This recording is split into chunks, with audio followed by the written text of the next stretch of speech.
Halo semuanya, kali ini kita akan belajar tentang rangkaian logika digital, mulai dari pengimplementasian rangkaian kombinasional dan sekuensial, hingga mengenal 4 jenis flip-flops beserta cara membuat dan memahami diagram waktunya menggunakan logisim.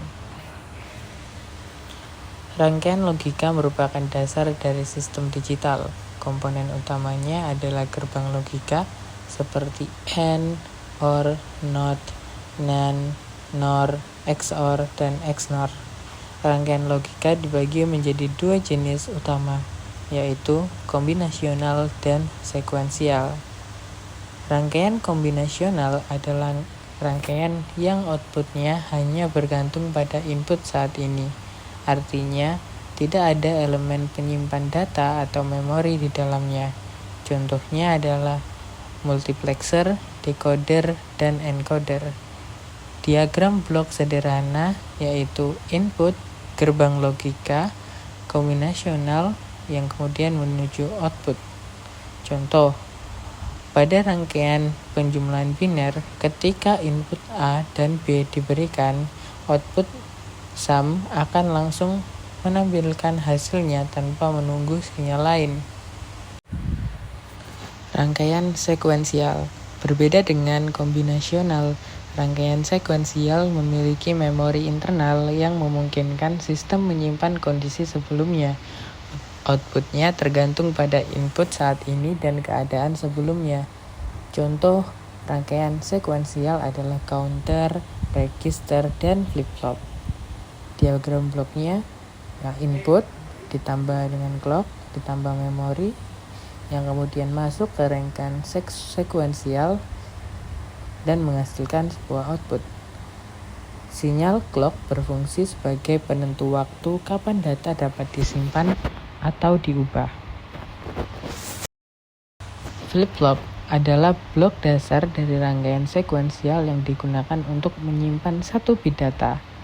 Ada 4 jenis flip-flop utama yang akan kita bahas dan buat di logisim. Yang pertama, SR flip-flop, D flip-flop, JK flip-flop, dan T flip-flop. Yang pertama ada flip-flop SR. Pada video sebelah kanan ada langkah-langkah membuat flip-flop SR. Jika S sama dengan 1 dan R sama dengan 0, maka Q diset menjadi 1.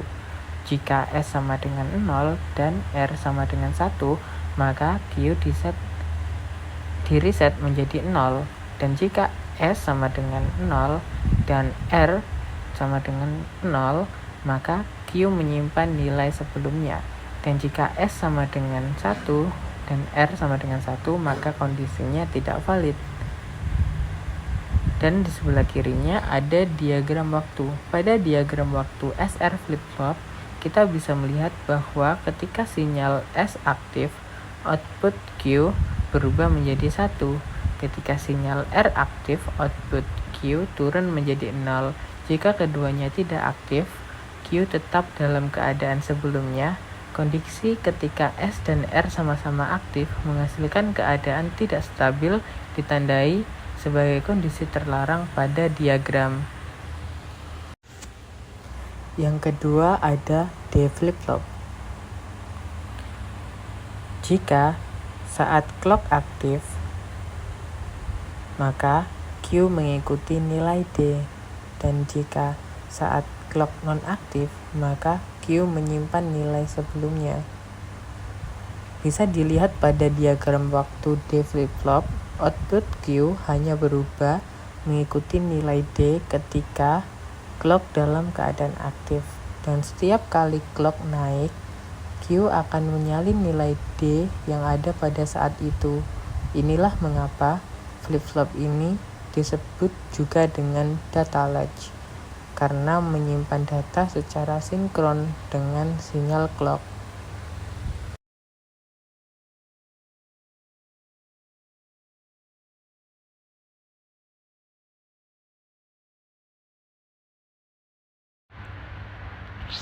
Yang ketiga ada JK flip-flop.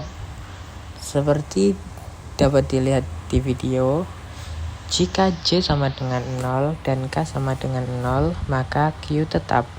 Dan jika J sama dengan 0 dan K sama dengan 1, maka Q sama dengan 0. Dan jika J sama dengan 1 dan K sama dengan 0, maka Q sama dengan 1. Dan J sama dengan 1 serta K sama dengan 1, maka Q berosilasi setiap kali ada sinyal clock. Dapat dilihat pada diagram waktu. Setiap kali clock naik dan kedua input J serta K aktif, yang dimana itu bernilai 1, maka output Q akan berbalik dari 0 ke 1 atau dari 1 ke 0. Kondisi ini disebut dengan toggle dan sangat berguna dalam pembuatan counter atau pembalik bit.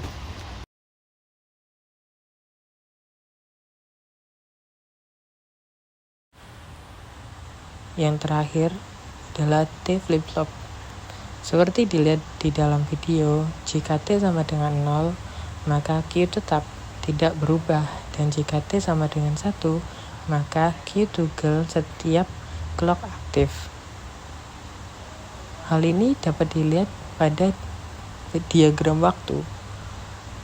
Pada diagram waktu T flip-flop menunjukkan bahwa setiap kali clock naik dan T sama dengan 1, maka output Q berganti kondisi. Jadi, jika sebelumnya 0, maka berubah menjadi 1 dan sebaliknya.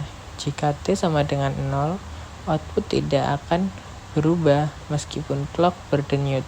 Karena sifat toggle-nya, T flip-flop sering digunakan sebagai pembagi frekuensi.